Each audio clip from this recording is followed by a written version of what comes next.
Good morning. I'm having one of those weeks where I've got loads of different things going on, which is really cool. Um, Now, I want to show you something completely different today. It's something that I only really discovered at the end of last week, and I've been exploring, and I'm actually quite excited about. Um, so, yesterday I was given a copy of Tilt. Um, it's an oracle for solo role playing. Now, this is a generic oracle in that fact that you can use it with any game system, which is not really my thing. But the exciting bit about Tilt is that it,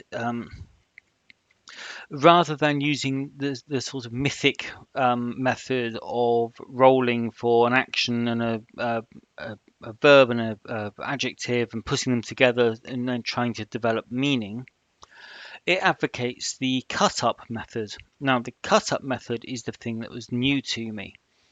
Now,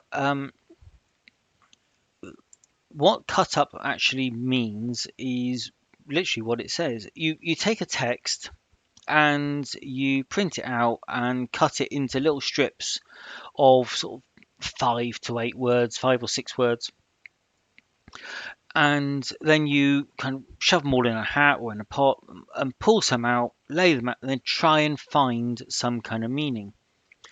Now, the idea is that a phrase of 5 or 6 words may convey some meaning of its own, and the overall goal is that it becomes more akin to a game master describing something to you rather than you looking at 2 words and having to make stuff up. So, and that's the exciting bit. Um, Now, what that whole method falls under what they call non-authoring solo, and um, what I normally do would be authoring solo, which is everything comes from you, and you're basically using the oracles to guide a creative writing exercise. But what, unlike just normal creative writing, you have no control, no real control over the narrative because you are abdicating responsibility to the dice when you ask questions. If it says no, you accept the no. If you says yes, you accept the yes. Um, if the uh, complex question oracles throw up, poisoning friends, then you have to create some kind of um, plot device which suggests that a friend is in danger or worse. The non-authoring side of it is most of the content is actually going to be written by somebody else, the text that you originally cut up. Um, and then you're just rearranging it. And the random element, you don't know what you're going to pull out of the hat. Now, I thought I don't really want to print out hundreds of pages. And I've been doing my Merc Bork uh, solo stuff using the Conan Hyperborea world. So I took the sum of all the weird tales stories for Conan, dumped them into a spreadsheet, and if you look at here, this is all in sort of like 5, 6 word little blocks. Paths of intrigue. The cliff rose sheer from the jungle, towering ramparts of stone that glinted jade blue and dull crimson in the rising sun, and curved away and away to the east and west above the waving emerald ocean of fronds and leaves. That's the entire work broken up in order. Now, what I've got here is this is just pulling out, those little the numbered rows, the little snippets, and just giving me, 4 blocks of 5. Now, what you would use them for? Now, this is my first real attempt at. No, it's not. All right, this is it. Um, this is my first real attempt at this cut up method. So here is my pile of phrases, and there's some things in here like drink a little of vein of sparkling gold running of his blows breaking caress not a sound. Um, so there's the men who killed your merchant eventually. They a deep and clamorous roar. So they're all just kind of random phrases. But when I looked at the block of them, I could string a few together, and I got this: drinking a little of and gagging on a mouthful. Remembers great horns of foaming, a vein of sparkling gold running. The men who killed your merchant of Velitrium, they each was named Salom. Now, what's the first bit suggested to me was being in a tavern and overhearing a group that were um, downing drinks, getting drunk, laughing, gagging on beer and or spirits and spraying it around the room. Great horns of foaming you ale, all that sort of thing going on, and overhearing the talk of you know, little snippets of conversation. The men who killed the merchant of Velitrium. This line here. Now, I used my the oracle in the We Die Alone book. Just did a test. Am I related to the merchant? And it came back, yes, I am. So all of a sudden, these guys are talking about a a relative that was killed, and so there I've got my opening scene. I'm obviously in some sort of this tavern. I can picture the guys, and they're talking about something. So going back to this, I can continue this by just looking at what I've got here. And so if I'm saying, okay, my cat's going to try and listen for any more uh, sort of facts or details, and there's a few here that stand out and led him towards the columns glimmering among the trees, um, a call that cried strangely. Um, so I'm looking at these on the shores of the Lake Swat. Um, so I've got the shores. I've got this the palace steps that are in deep in the forest, and with this strange call. It's call that carries strangely, and so this is where they dragged the merchant,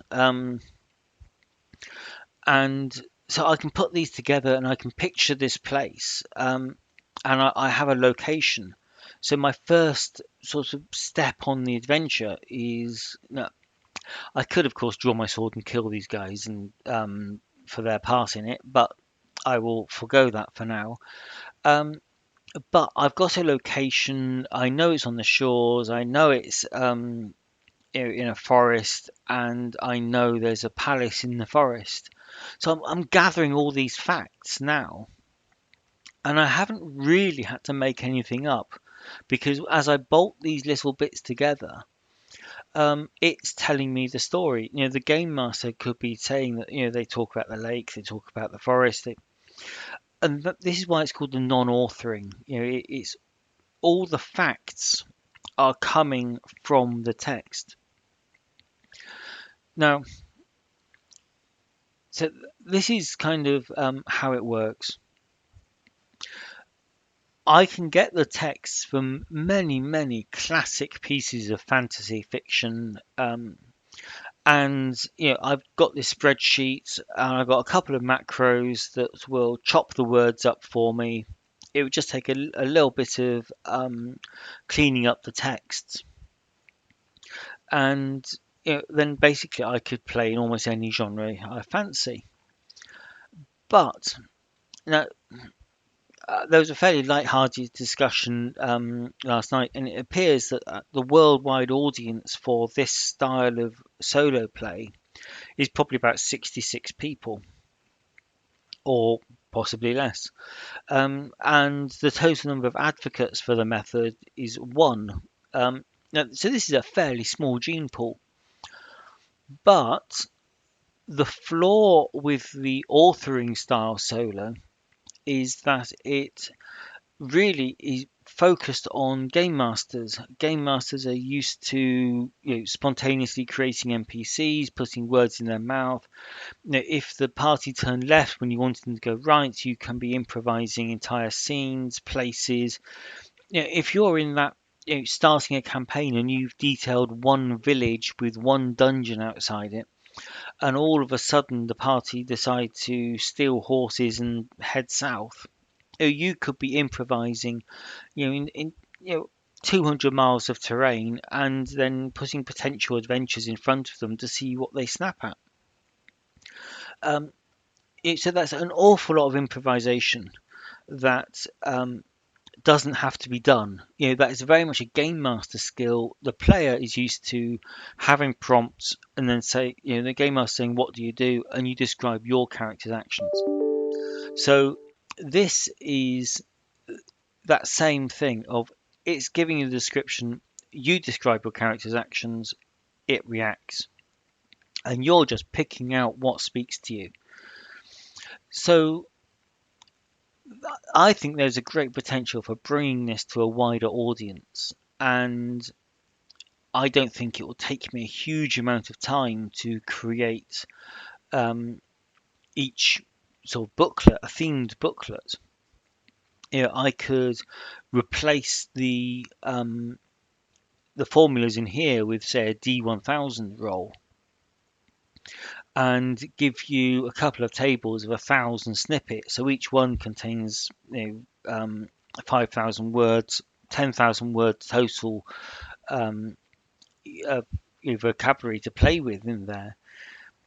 And but each one contains facts rather than just prompting improvisation.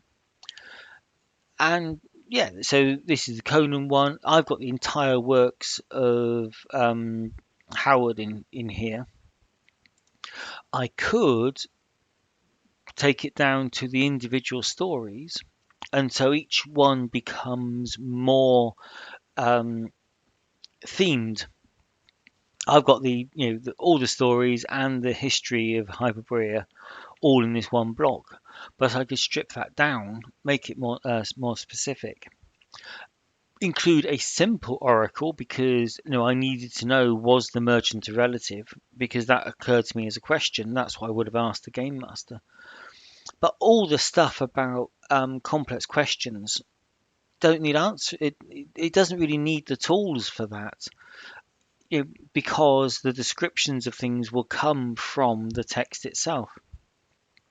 If you roll a few, if they don't speak to you, you roll another one. Um, when I say D1000, this isn't a D1000 over here.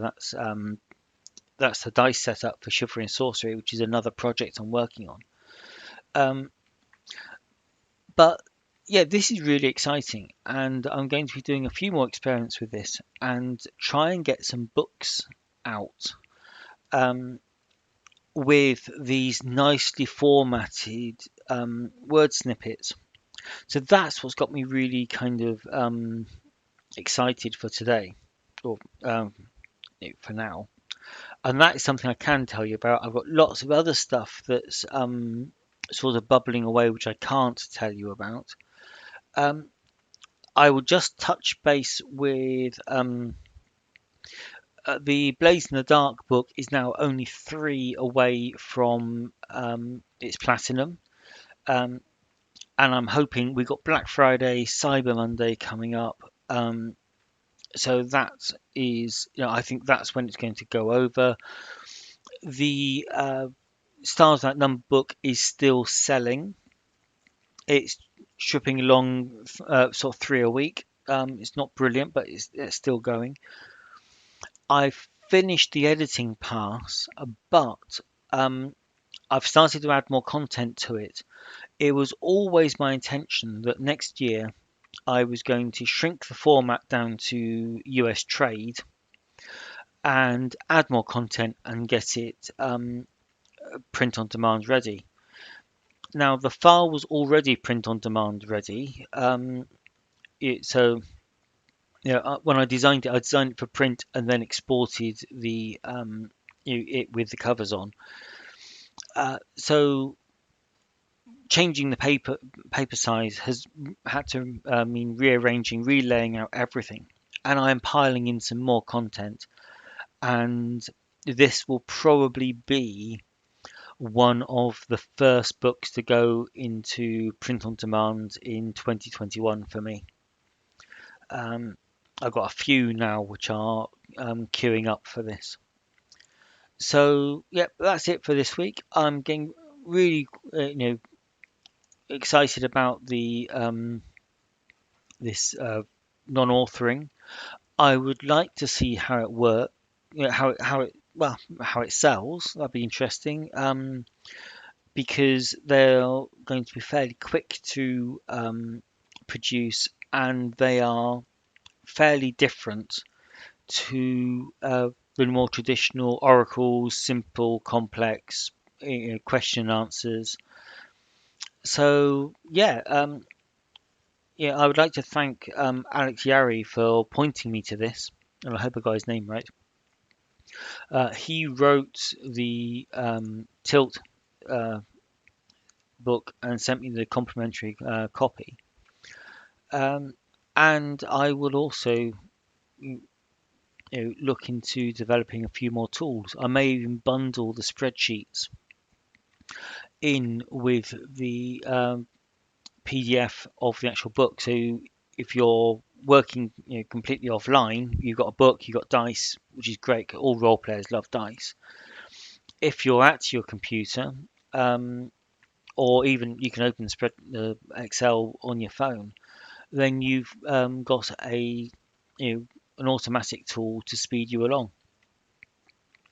So that's it for this week. That's what I'm into, and I'll see you next week.